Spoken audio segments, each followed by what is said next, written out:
Olá, galerinha do mal! Aqui é a Cacaju. E você já parou pra pensar como até uma personagem fofinha como a Smurfette virou problema pros olhos da militância? Pois é, segundo certas feministas, quando só tem uma mulher num grupo de homens, isso já é machismo. Mas será mesmo? Ou estamos diante de uma teoria baseada em ressentimento e necessidade de controle? É sobre isso que a gente vai falar hoje. A tal da síndrome da Smurfette é um daqueles conceitos que só sobrevive porque ninguém tem coragem de rir na cara de quem o inventou. Segundo essa teoria, quando uma obra apresenta um grupo majoritariamente masculino com apenas uma mulher, como nos Smurfs, isso revelaria um sintoma do patriarcado cultural. A personagem feminina seria reduzida ao seu gênero, sem profundidade ou função real, servindo apenas como enfeite narrativo. É a velha fórmula da militância. O homem oprime, a mulher sofre e a cultura precisa ser corrigida. Não importa se essa única mulher é poderosa, inteligente, querida ou central para a trama. Sua mera solidão entre os homens já é tratada como violência simbólica. E não se analisa o que o personagem é, mas o que ela representa para a cartilha ideológica. Isso não é crítica, é militância fantasiada de teoria cultural. O filósofo Roger Scruton explicou esse fenômeno com precisão. A cultura real é destruída não pelo esquecimento, mas pela crítica ressentida.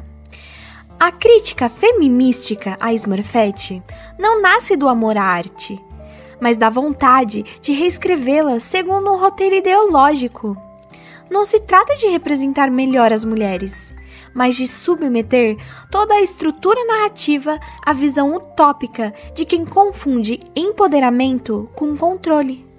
Erich von Klein, em sua crítica à ideologia revolucionária, alertava que movimentos baseados no ressentimento não querem compreender o mundo, mas moldá-lo à sua angústia interior. Para ele, o perigo está em tentar substituir a realidade por uma ordem artificial criada para satisfazer frustrações pessoais. E é exatamente isso que essa teoria revela. Não um desejo de entendimento, mas de domínio. A personagem feminina se torna símbolo de opressão, e não porque falhou, mas porque existe um cenário que não foi desenhado sob medida para essa insegurança da militância moderna. Curiosamente, a única mulher em um grupo masculino raramente é irrelevante. Pelo contrário, ela quase sempre é a mais admirada, protegida e lembrada. Por exemplo, a Viúva Negra nos Vingadores, a Hermione em Harry Potter e a própria Smurfette. Todas elas são mais notadas do que a maioria dos colegas homens. E o que o feminismo chama de síndrome é, na verdade, uma das mais antigas e eficientes ferramentas da narrativa. O contraste produz destaque. A personagem feminina isolada não é apagada, ela é iluminada. Sua presença em meio a homens não a torna menor, mas sim visível. Ela é o ponto focal, o eixo emocional, o símbolo de algo único. E ser a única mulher num grupo não é uma punição simbólica, é quase sempre uma posição de força. E o feminismo, no entanto, perdeu completamente a capacidade de interpretar isso sem projetar ressentimento. Olavo de Carvalho já alertava que o revolucionário não busca a verdade, mas sim a confirmação do seu ódio. E é exatamente isso que se vê aqui. A presença de uma mulher entre homens não é lida como singularidade, nobreza ou protagonismo, mas como exclusão. Simplesmente porque não foi criada sobre a lógica da igualdade forçada. E a crítica não quer compreender a função simbólica dessa personagem. Eles querem que ela seja anulada, porque ela funciona fora da doutrina. Há um desejo doentio de enxergar opressão, onde na verdade há um privilégio narrativo. E esse desejo é movido por uma insatisfação profunda que não se resolve com representatividade, mas com uma reescrita ideológica. O que incomoda essas vozes não é a ausência de mulheres, é a presença de homens não domesticados pela pauta. E quando a mulher brilha entre eles, isso desmonta o papel de vítima que a narrativa feminística exige. Nietzsche dizia que nada de grande nasce do ressentimento. E o que se vê na crítica a Smurfette é exatamente isso. Um incômodo pequeno, disfarçado de análise profunda. Não é uma denúncia legítima. É a tentativa de sabotar qualquer figura feminina que seja admirada sem a intermediação da militância. Toda essa teoria desaba no instante em que se olha para o outro lado. Porque quando o grupo é composto apenas por mulheres, como tantas séries, filmes e animações atuais, nenhuma feminística fala em síndrome de Smurfão. Não há militância exigindo equilíbrio, representatividade masculina ou defesa do papel simbólico dos homens. Pelo contrário, nesses casos, o homem costuma ser o bobo, o vilão ou o peso morto da história. É quase uma fórmula. Quando há uma mulher entre homens, isso é apagamento feminino. Mas quando há um homem entre mulheres, isso é empoderamento. O duplo padrão é tão gritante que chega a ser cômico. Em Frozen, Elsa e Anna são protagonistas absolutas, enquanto Kristoff serve apenas como apoio cômico ou romântico. Em Barbie, quem é uma piada ambulante, girando em torno da protagonista como um acessório descartável. Onde está o equilíbrio nisso? Mas essa é a armadilha. Não se trata de justiça ou harmonia. Nunca foi. Trata-se de controle. Controle sobre o enredo, sobre os símbolos, sobre a cultura. A presença masculina só é tolerada quando ele é fraco, ridículo ou submisso. E qualquer homem que aparenta dignidade ou liderança é atacado ou apagado. Jordan Peterson resume isso com precisão. Ideologias identitárias não buscam justiça, elas buscam poder. E é o que se vê nessas obras. Uma tentativa de reescrever a cultura, não com equilíbrio, mas com ressentimento e punição simbólica. O homem não tem direito de ser o Smurfette da vez. Quando está cercado de mulheres, ele não vira o destaque, ele vira o erro. Esse duplo padrão expõe o que a teoria tenta esconder, que o incômodo não está na estrutura da história, mas no papel que o homem ocupa dentro dela. Se ele tem valor, é ofensivo. Se ele é descartável, tá tudo bem. E o feminismo que reclama da Smurfette não quer igualdade, quer exclusividade. A crítica à Smurfette não surgiu porque faltam mulheres bem representadas. Ela surgiu porque algumas militantes não suportam ver uma mulher sendo admirada entre homens fortes e presentes. O problema nunca foi a quantidade de mulheres.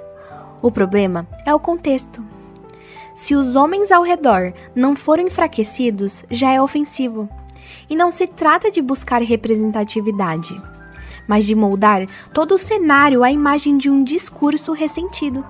Essa é a essência da militância contemporânea.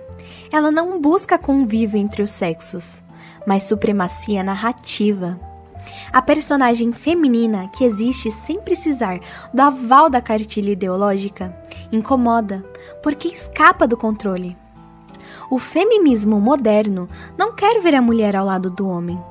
Ela quer ver ele abaixado. O incômodo não é o papel da mulher, é a permanência do masculino em pé. Eric von Klein observou que o revolucionário não quer mudar o mundo, mas reescrevê-lo para que ele se sinta menos pequeno. E é isso que está por trás da crítica a Smurfette. Uma tentativa de redesenhar a cultura com base em inseguranças pessoais.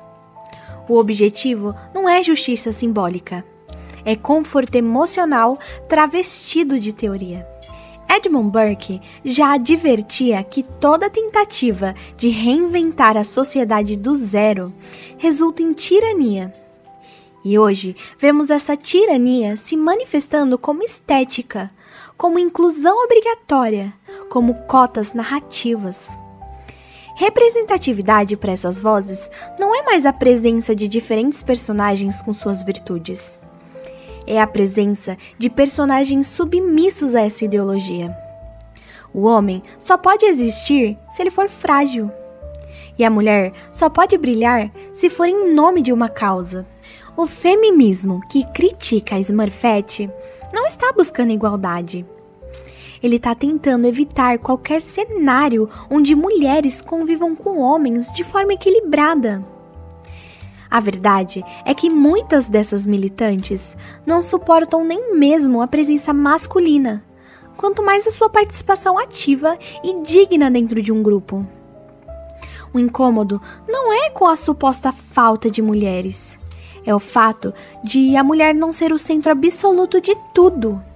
Essa postura revela algo mais profundo, uma aversão ao masculino enquanto símbolo de autonomia, proteção e liderança.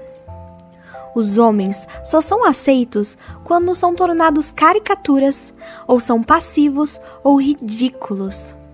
Personagens fortes, corajosos, viris? Não, esses precisam ser desconstruídos. E toda mulher que se destaque entre eles, sem romper com eles, torna-se alvo. Não por ser fraca, mas por estar em paz com a sua posição. Scruton nos alertou. A cultura da denúncia não constrói civilização. Ela a desmantela. O que vemos hoje é exatamente isso.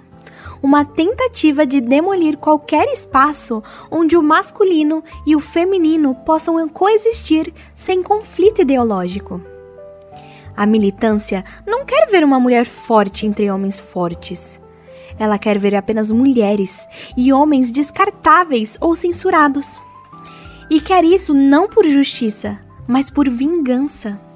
A crítica a Smurfette revela isso com clareza. Não é uma defesa da mulher. É um sintoma de uma cultura que não suporta ver os gêneros em paz. Porque a paz desmonta a narrativa de guerra que sustenta o ativismo moderno. Joseph Piper escreveu que o ódio à realidade é sempre o primeiro passo da decadência. E o que vemos aqui é exatamente isso. Um ódio à beleza natural das narrativas, a diferença que não precisa ser eliminada, a mulher que não precisa ser vítima para ser importante. O feminismo moderno não odeia Smurfette, odeia o que ela representa, a possibilidade de coexistência sem revanche. Roger Scruton resumiu com perfeição. As coisas belas são difíceis de defender num mundo que perdeu o senso de reverência. A ideia da Smurfette é bela, é funcional, é simbólica. E é por isso que precisa ser atacada, porque sua presença silenciosa desarma o grito, sua graça desautoriza a fúria, sua centralidade sem histeria quebra o script da militância. No fim, a Smurfette não está sozinha, ela está em paz. E essa paz basta para que uma geração de ideólogas ressentidas queiram arrancá-la da história. Não porque ela é fraca, mas porque ela prova em silêncio que a guerra de narrativas é desnecessária. E isso, para quem vive da guerra, é insuportável. E se você conhece alguma moça que ainda acha que a Smurfette é um símbolo de opressão, faz um favor, compartilha esse vídeo e vai que ela entende o lado certo da história.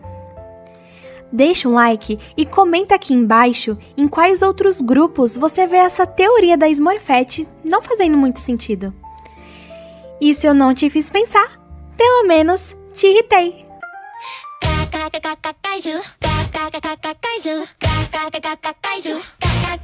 Kaiju.